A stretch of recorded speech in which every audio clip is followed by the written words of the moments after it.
When police walked into the house, nothing looked out of place.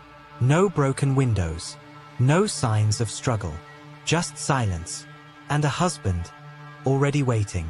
He said his wife had disappeared overnight. No argument, no warning, no reason to leave.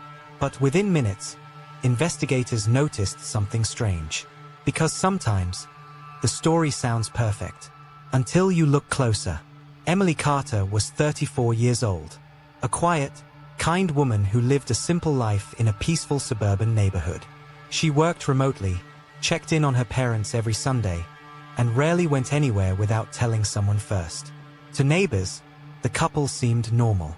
Emily and her husband Daniel had been married for 6 years. No loud fights, no police calls, nothing that would make anyone look twice. But behind that calm image, something wasn't right. On a cold Tuesday morning, Daniel Carter called 911. His voice sounded controlled, almost too controlled. He told dispatch that Emily was gone. Her phone was still in the house. Her car was in the driveway, and the front door had been locked from the inside. According to him, she had simply vanished. Police arrived within minutes. At first glance, everything supported his story. No forced entry, no obvious signs of violence. But then, an officer noticed something small. A faint smear on the kitchen floor. It looked like something had been wiped away. Crime scene technicians were called in. They sprayed the floor, and what appeared next changed everything. Blood. Not a lot, but enough to raise questions. Daniel insisted it made no sense. He said Emily must have hurt herself days earlier. But that explanation didn't sit right, because there was no record of any injury. And then, investigators noticed something else. The trash had been taken out, but the bin outside was completely empty. But something didn't add up. Why clean the house, but leave no trace of where the evidence went? Police began digging deeper. They checked Emily's phone records. No unusual calls, no messages, but her last internet search stood out. Can you recover deleted messages? That search had been made just hours before she disappeared. Then investigators looked at Daniel. His timeline was too perfect.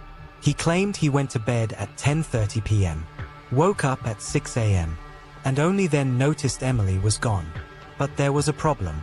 A neighbor's security camera showed movement in the driveway at 2:17 a.m. A shadow, a person, dragging something. At first, police considered another possibility. Maybe someone had broken in quietly. Maybe Emily had been targeted. They checked local offenders, searched nearby woods, looked into possible stalkers. But nothing came back. No forced entry, no outside footprints, no unknown DNA. Everything pointed back, inside the house. And then, Daniel made a mistake. During a second interview, detectives asked him a simple question. What was Emily wearing that night? He answered immediately. A blue sweater and black leggings. It sounded normal, until investigators checked the laundry. The blue sweater was still there, folded, clean, never worn. That's when everything changed. Detectives pulled phone location data. Daniel's phone had left the house that night, at 2:11 a.m., and returned at 3:02 a.m. He never mentioned leaving. Not once. And then came the final piece. Traffic cameras. They captured his car heading toward a remote wooded area. 15 minutes away. Police searched the location. At first, nothing. Just trees. Silence. Dirt. But then, they found disturbed soil. Fresh. Uneven. They started digging.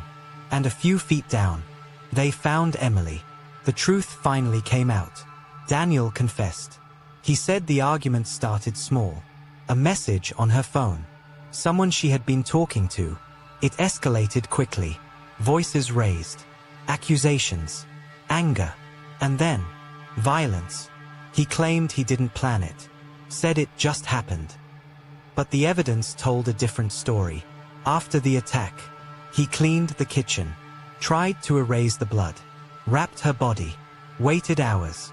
then drove out in the middle of the night, buried her, came home, and went to sleep. Then in the morning, he called police, as if nothing had happened. And if you're still watching, make sure to like the video and subscribe, because stories like this don't get easier. Daniel Carter was later sentenced to life in prison. But for those who knew Emily, the sentence didn't matter, because the hardest truth wasn't what happened. It was who did it.